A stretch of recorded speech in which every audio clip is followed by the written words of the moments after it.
that has been trending for quite some time. So I believe this is the most recent update. It's a pregnant teen and her boyfriend, the Sotos. They supposed to be expecting a kid like any day, like the same day they was killed. They was supposed to be delivering. So what we gonna do is we gonna see what Law and Order has dug up, cause it's very astonishing. Like what's going on? Like we want to know.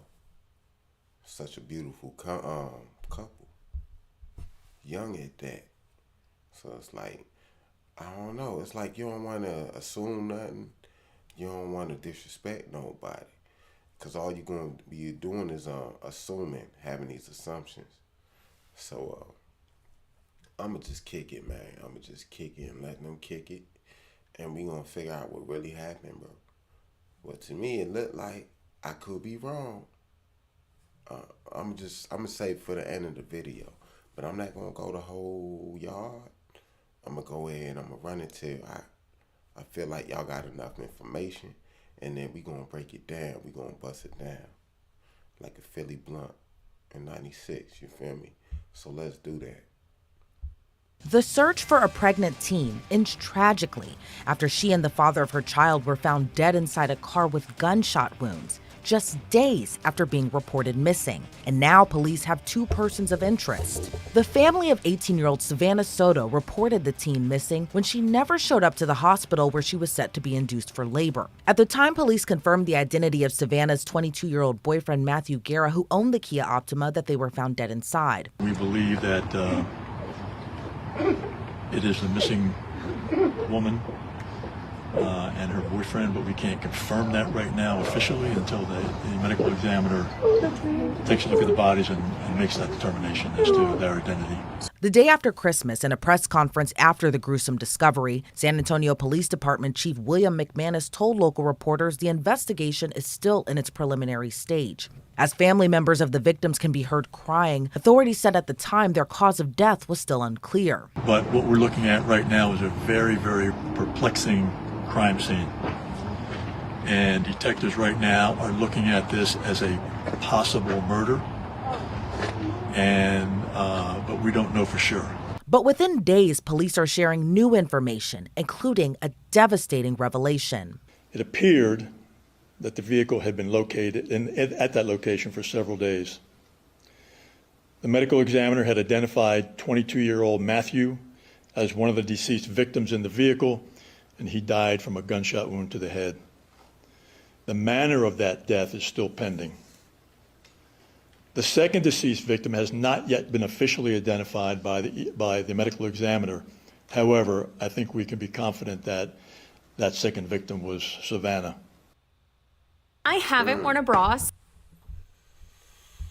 Listen, man, I don't got YouTube Premium. I don't even know why they brought this ad up, but they are interrupting my video. Let's get it.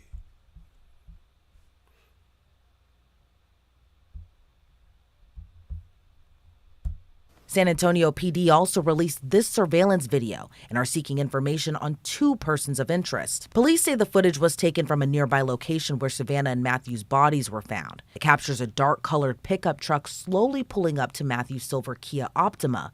But what's more shocking, police say one of the persons of interest can be seen driving his car. About 15 seconds into the video, a person can be seen getting out of the pickup, walking to the door of the gray Kia to talk with the person in the driver's seat before going back into the pickup, then both vehicles drive away. Police say right now it's unclear what link the two have to Savannah and Matthew, and say they couldn't provide more details pending the investigation. Earlier, when Savannah and Matthew's bodies were discovered in the gray Kia, police believe their bodies were in Matthew's car for about 3 or 4 days. And at the time, police said it was unclear if weapons were found inside the vehicle. But just days after the tragic discovery, according to reports from local NBC affiliate News for San Antonio, they claim their sources familiar with the investigation say police did not find a weapon or even a cell phone of Savannah's boyfriend Matthew in the vehicle where they were found. And more alarming, the local news station says Matthew's body was discovered in the back seat, while Savannah's body was discovered in the front passenger seat with a child carrier on her lap. While police confirm Matthew died from a contact gunshot wound, His manner of death is still undetermined. When we talk about the manner of death has not been determined, the manner meaning, was it a suicide or was it a murder?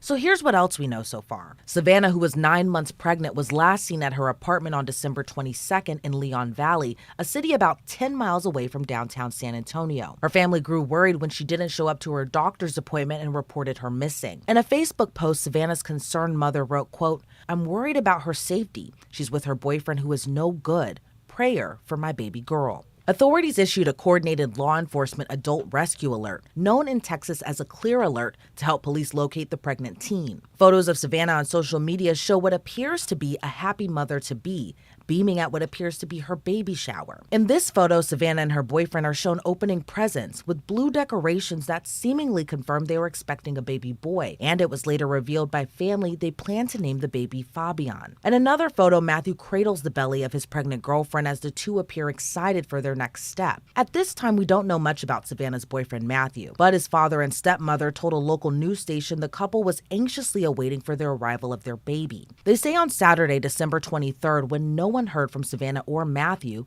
Matthew's father Gabriel kicked in their apartment door in hopes of finding more answers. Matthew's father told Fox San Antonio they discovered Savannah's overnight baby bag for the hospital that she didn't take with her, throwing him into immediate panic. In light of the young couple's body being discovered, it's been reported Matthew Guerra was on probation for assaulting Savannah last year on Christmas. The charge had Matthew on probation, which was scheduled to end in June 2024, but he picked up new charges unrelated to the assault that extended his probation through February 2025. Matthew's family told local news reporters they don't believe he's responsible for the heinous crime. But was it possible there was trouble in paradise between the two? According to forensic death investigator Joseph Scott Morgan, at this time, he doesn't believe we can jump to that conclusion. So from the beginning, I thought that, like many people, you're kind of watching the news. I watch the news every day, and I thought that this is going to be a murder-suicide. And of course, it turned out that apparently it's being looked at a bit more with a bit more magnification on the situation. So right now we're still trying to understand what the dynamics were at the scene. With nearly 2 decades of experience as a forensic death investigator, Morgan has seen numerous crime scenes of all natures and explains, as police are exploring all avenues, there are some questions he would like to see answered. That's the reason you have the chief say in this, that they're looking at all possibilities here, I think.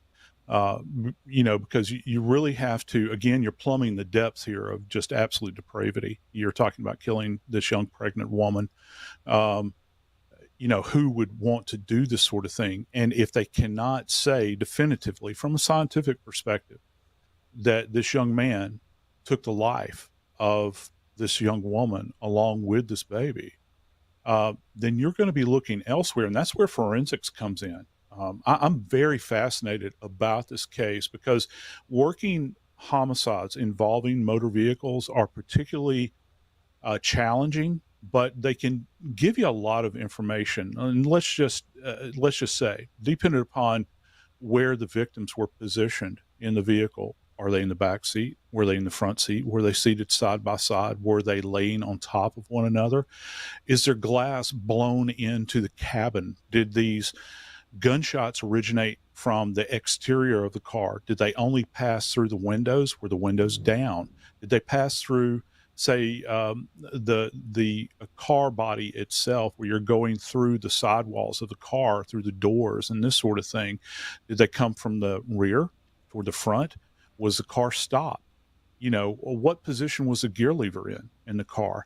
So you have to consider all of this. And here is one really interesting piece to this. Everybody, particularly as it applies to my line of work in forensics, that looks at us and looks at what we do, the one thing that always comes to mind is DNA, right? So if you're in this very tight, confined space, and let's say that there was a perpetrator in that vehicle with them, is there any foreign DNA in that vehicle that you would not otherwise expect to find in there?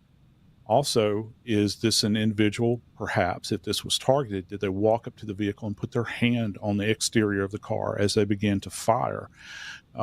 That's something that we have to consider as well, because that's not just DNA. That could be a latent print. So they're going down all of these avenues in this particular case. While Chief McManus said in an earlier press conference they believe the bodies were in Matthew's vehicle for 3 or 4 days, that answer still begs more questions.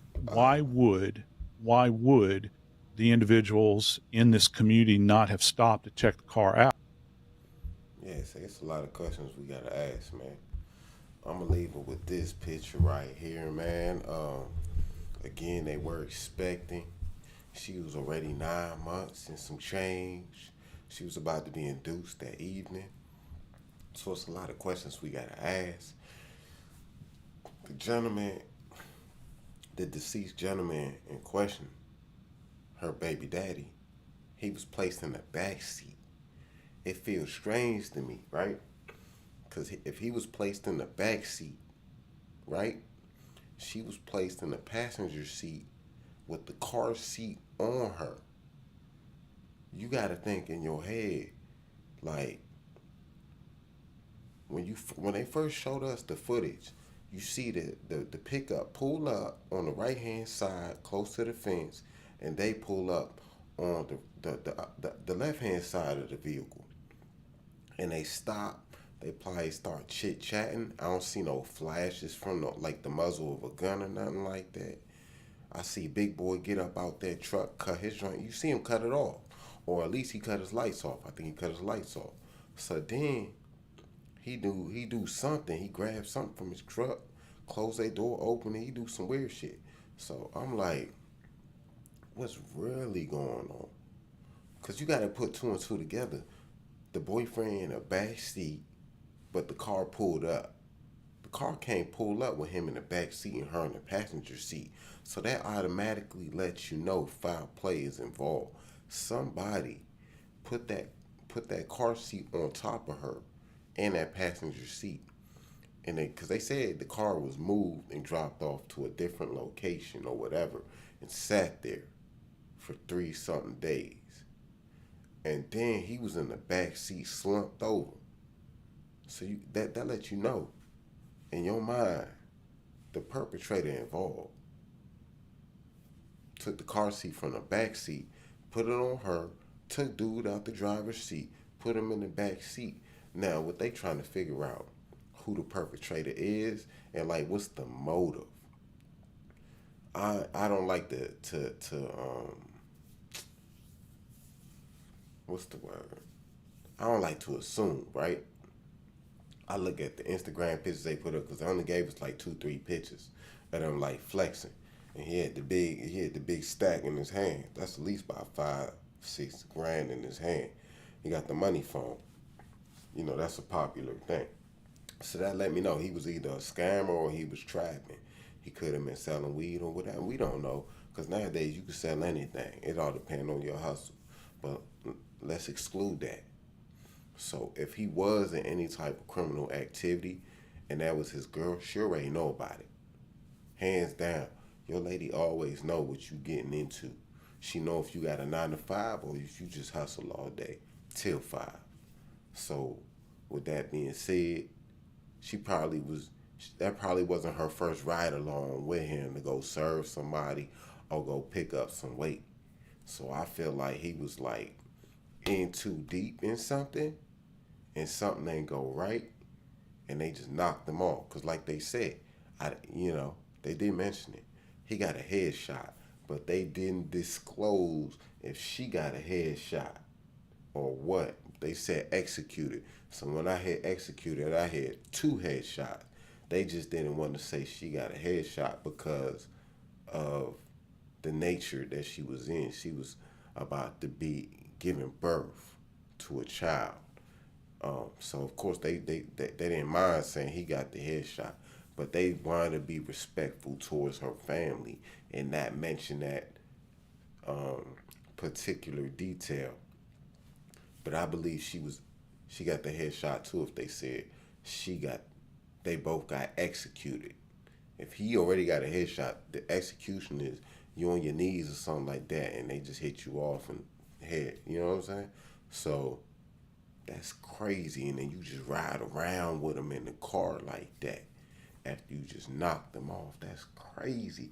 That's what I'm saying. It's like, what happened? Was he playing around with somebody's money? got funny,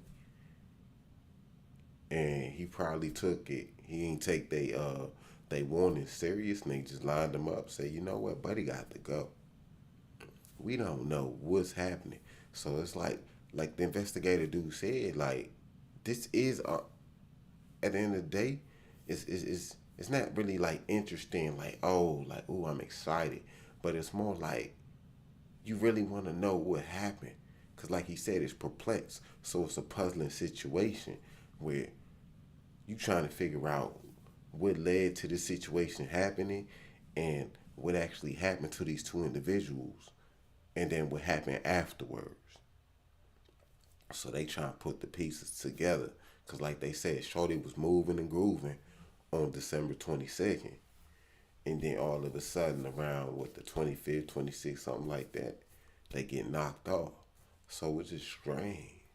But I'm pretty sure they're going to have some more updates coming, man. Like I said, we got to pray for these folks, man. It's like the youth, man, the youth is under fire right now. I feel like the youth, like, if you really been paying attention, like the youth they going ham and just trying to knock down everything. Like this is some type of shoot it out, free fall, or they being targeted or knocked off. So it's like the younger generation is really in the line of fire. They're in danger. At the end of the day, we don't know what they're getting into. We don't know nothing. But again, we're gonna stay tuned. Try to see if we can follow up, see what the update is. But it sounds like they working, and they got the boots on the ground, so they ain't playing around. So they gonna figure it out. You know, my condolences go out to the Soto family and the Guerrero family, man, because that's crazy, son. They about to have a kid, and whoever just knocked them off, she was pregnant, just knocked her off, and just knocked Buddy off, and they just threw him in the car and left him there till they was found. Sound like a professional. But the thing is, Buddy pulled up with that Silverado. You can't tell me they ain't run them tags unless they wasn't able to see the tags on that whack camera footage. Like y'all should have it should be 4K, 5K footage at this point. We should see everything crystal clear. But I guess we can't always get it like that. But yeah, obviously they got that footage from the building surveillance camera. At least they was able to get that. Otherwise, they would have really been running around like chickens with their heads off, not knowing what, like, you know what I'm saying? They wouldn't have had no storyline, no timeline. So at least they got a picture of what happened before,